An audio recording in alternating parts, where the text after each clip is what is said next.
Alien courtship protocols versus human emotional chaos in a steel hallway. That was how Cole Arden knew this was going to live in his memory, whether he wanted it to or not. He was hunched over the navigation console on Meridian Trace, pretending to chase a sensor drift that did not exist. The data was clean, the plots were stable, the ship hummed with its usual low, steady heartbeat. It was his own human gut feeling that was messy, snagging every time Lisa Varys' reflection slid across the dark glass. He told himself he was just checking how the Severangiologist was handling microgravity. He told himself he was being a good officer, keeping an eye on a specialist far from home. Truth is, he was staring. Again. The steel wall to his right whispered open.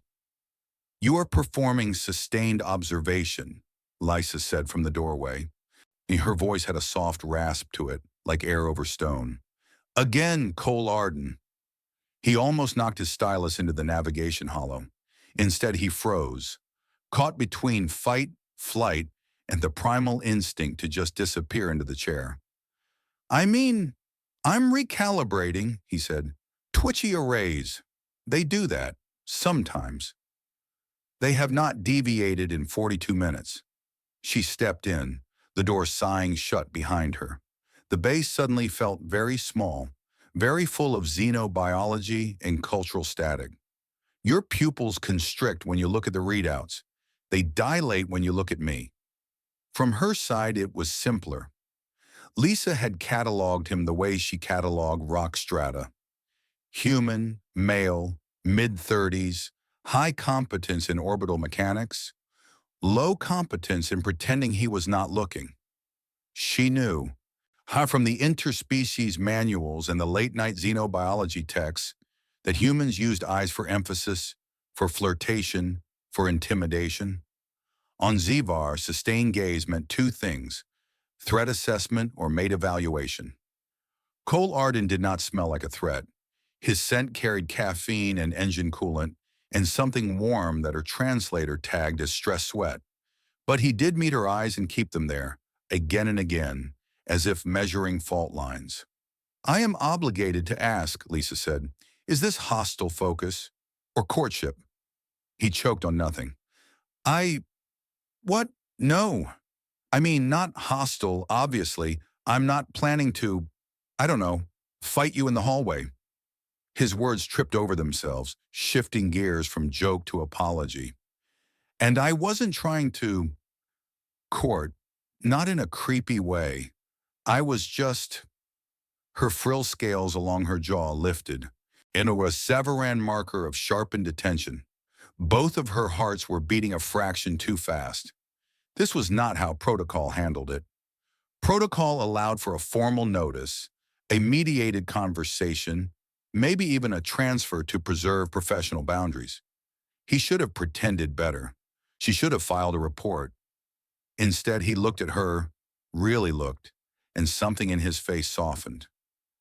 "You look magnificent," Cole said, and the words surprised him as much as her. "That's the problem. I keep trying to be professional, and then you walk into a room, and my brain just shifts into low power. I'm sorry. I don't want to make you uncomfortable." Silence settled between them, heavy enough to feel like gravity had ticked up a notch. On Sevar, that sentence would only be spoken in a private chamber, with witnesses to record it as intent. Here, in a human steel hallway that smelled faintly of disinfectant and tea, it hung in the air like something fragile. "You perceive me as visually admirable," Lisa said slowly. Her skin deepened from silver gold to a duskier shade, bioluminescent flecks brightening along her neck. "And yet you apologize." "Because we work together," Cole said. He let out a breath he'd been holding for 6 weeks. "And because this ship is basically 20 corridors laid end to end, and there is nowhere to hide from a bad decision. So I need you to know I respect you, your work, your space. If this is over a line, you tell me and I pull back. File for a duty reshuffle if I have to. No arguments. Her secondary heart kicked hard at that. The human was flustered and clumsy. Yes, but underneath the emotional chaos, when there was a clear tether, his instinct to protect, to nurture, even while confessing something that could be used against him. On Sevar, she said, we state such interest only after formal evaluation. There are boundaries. I get that. I want those too, he said. I don't know, maybe we can talk about it, not play it cool, not pretend it's nothing, just be honest and still do our jobs right. It was not how any handbook described cross-cultural interaction. Yet something about the bluntness soothed the buzzing in her nerves. Less guessing, less static. Later in the mess, engineer Rhea slid onto the bench across from Cole and smirked over her stew. You know, she murmured, crew betting pools, xenon pockets, and a planet of riches can't compete with one Zeveran smile. People are going to owe me credits when this blows up in your face. It's not going to blow up, Cole muttered. We're being professional. Rhea just laughed and pointed her spoon at him. Sure, tell that to your eyes. That night, the Meridian Trace dimmed to ship night, lights soft, corridors quieter. Cole found Lysa not in the lab, but hovering outside a sealed hatch on Deck 3. Maintenance Bay C. There is a viewport in here, she said when he stopped. I have observed you accessing it after long shifts. It is marked restricted. A forbidden maintenance bay viewport where stargazing turns into strategy for love, he said before he could stop himself, then winced. Kidding. Mostly, it's just a good place to think. I wish to think with you, Lisa said. Her scales shimmered. Not quite a blush, but close. To clarify protocols. To reduce cultural static. He palmed the hatch open. Warm air brushed past them. He had brought 2 cups of tea from the mess without quite realizing why. One sugared to his taste, one barely sweetened the way she preferred. To him, it was just something you did. Take care of the people around you. Make sure they were warm, fed, tethered to something in the dark. To her, stepping through that forbidden doorway beside him, it felt like crossing into a pact. The viewport in Maintenance Bay C was a rough oval cut into the hull, older than the refit, framed by hand-soldered metal. Someone had scuffed a cushion into the corner years ago. The stars spilled in anyway. Cole set the tees on a conduit housing. Steam curled up, caught the dim light, faded into ship night. I come here when my head's too loud, he said. When the math is fine, but my gut's screaming about something else. Human gut feeling, Lisa murmured, tasting the words. Your species assigns high value to internal noise. Yeah, we're big fans of vibes, he said, then winced. That sounded less stupid in my head. She sank onto the cushion, joints folding with that unnervingly precise grace of hers, then patted the plating beside her. He sat, careful to leave a sliver of space, like a proper officer who had just confessed something wildly improper and was trying very hard not to make it worse. They watched the mineral belt slide past, a slow, glittering river. On my world, Lisa said, we begin courtship with structured observation. Each party records data, habits, preferences, stress responses. We compare results after a season. Peer review for dating, Cole said softly. Honestly, that tracks. I have been doing this, she admitted. The bioluminescent specks at her temples brightened. Counting your lunch intervals, noting your hand tapping when you think, the way you underseason your food, attempting to form a hypothesis. And what did you get? That I wish to keep observing. A tiny pause. For longer than this survey, he let out a shaky breath. I've been doing the same thing, he said, just less official. Watching how your scales lift when you're excited about a rock sample, how you always stand on the left side of the hollow like the right is lava, How you forget to drink water when you're locked onto a problem. So I started leaving bottles near your station. I don't know, maybe that's creepy, but it is attentive, she cut in quietly. Nurturing. The word sat between them like a small and warm animal. He could feel his face heating. I'm not trying to, adopt you, he muttered. I just care. That's sort of our thing. Humans fuss. You tether, Lisa said. You tie people to the world when they might drift away. Her secondary heart was pounding now, echoing against bone. Severin protocols would have her step back, file a notice, bring in mediators. But here in this forbidden bay, under human soft lighting and the hiss of distant air pumps, she shifted closer instead. Their shoulders brushed.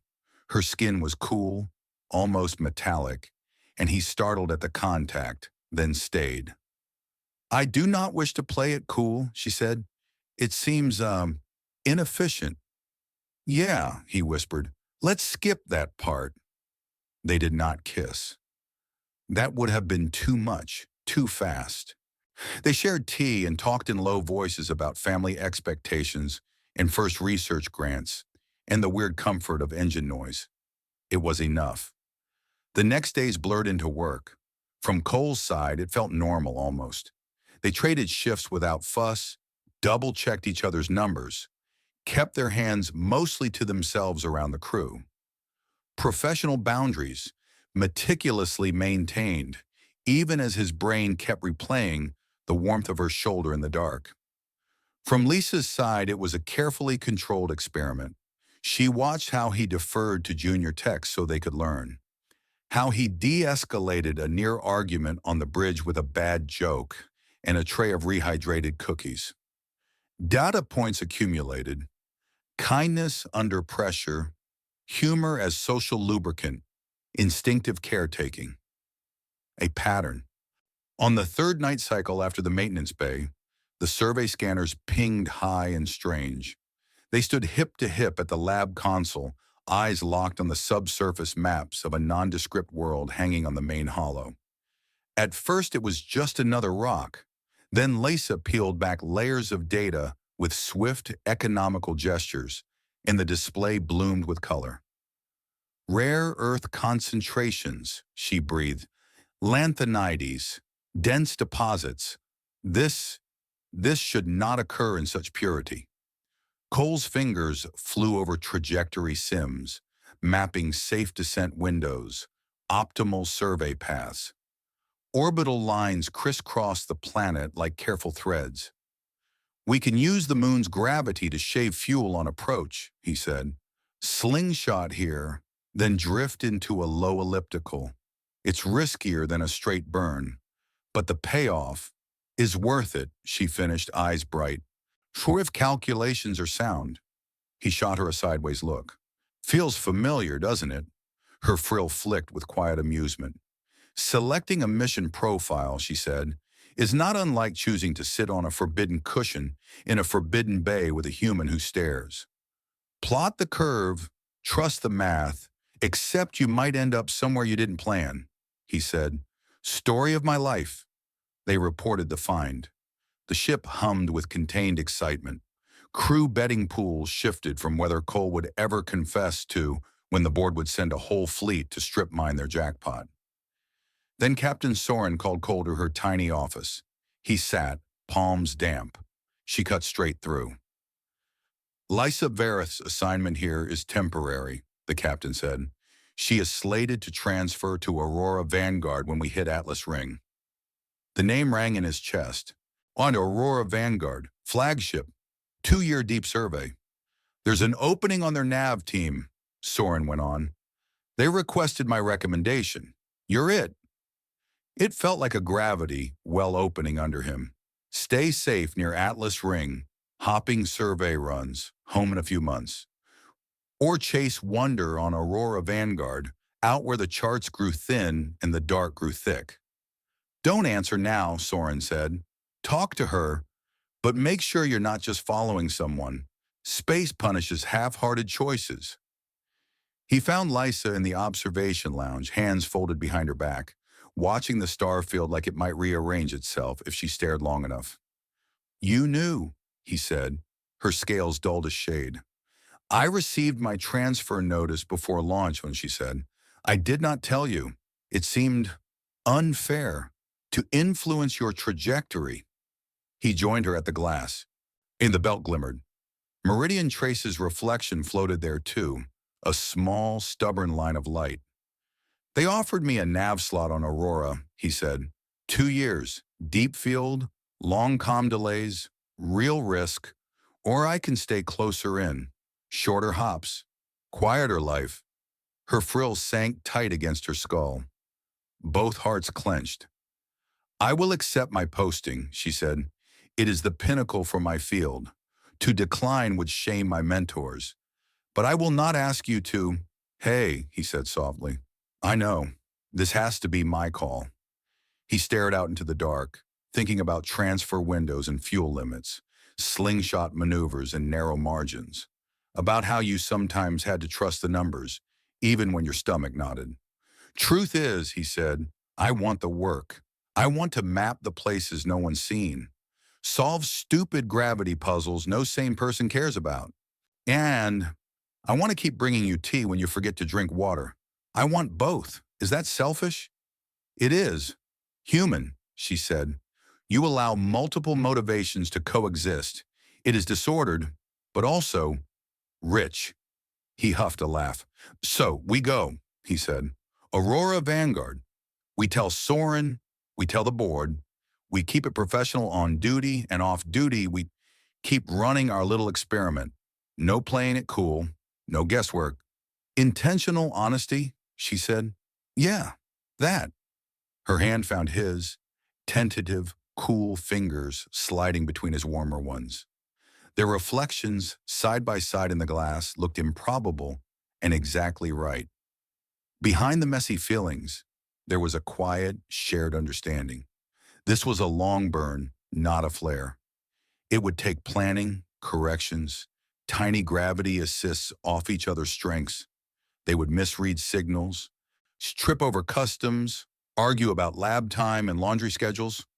But they would also watch suns rise on worlds no one had named yet, share snacks in cramped airlocks, notice each other's smallest habits and file them away with the care of scientists and the softness of people who had decided to nurture, not just observe. "Cole Arden," Lisa said, both hearts settling into a new rhythm, "I think our hypothesis is that this will be worth the risk." He squeezed her hand, gaze still on the stars. "I'm willing to test it," he said, "with you." In the steel guts of Meridian Trace, no one cheered. No alarms rang.